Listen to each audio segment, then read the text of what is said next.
Pemirsa, memanasnya suhu politik DKI Jakarta sempat mengancam keutuhan Negara Kesatuan Republik Indonesia akibat nilai-nilai Pancasila sebagai dasar negara sudah mulai ditinggalkan.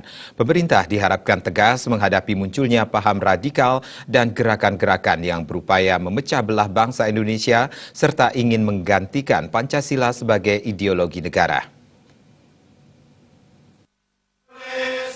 Pilkada DKI Jakarta yang sempat memanas berimbas sampai ke daerah-daerah. Pro dan kontra secara terbuka ditampilkan di sejumlah media dan menjadi viral di dunia maya. Kondisi ini sempat memecah masyarakat Indonesia yang tentunya menjadi ancaman bagi keselamatan NKRI.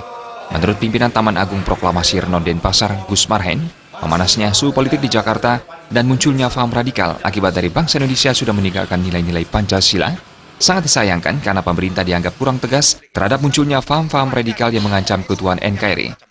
Gus Marhen mengatakan munculnya paham radikal, separatis dan gerakan-gerakan yang mengacaukan Negara Kesatuan Republik Indonesia. Negara harus hadir dan bersikap tegas.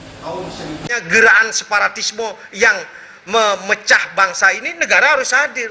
Negara mempunyai alat negara sesuai perintah undang-undang yang namanya kepolisian, yang namanya kejaksaan, yang namanya pengadilan, yang namanya aparatur hukum. Negara harus hadir dan harus tegas jikalau yang namanya separatisme itu hadir di tengah-tengah Negara Kesatuan Republik Indonesia kita, yang namanya intoleran itu hadir, yang namanya memecah belah.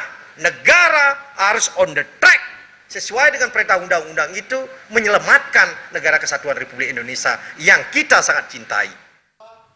Gus Marhen menyarankan generasi muda bangsa Indonesia harus kembali ke Pancasila, mengamalkan nilai-nilai yang terkandung di dalamnya, apalagi pada saat memperingati hari lahirnya Pancasila.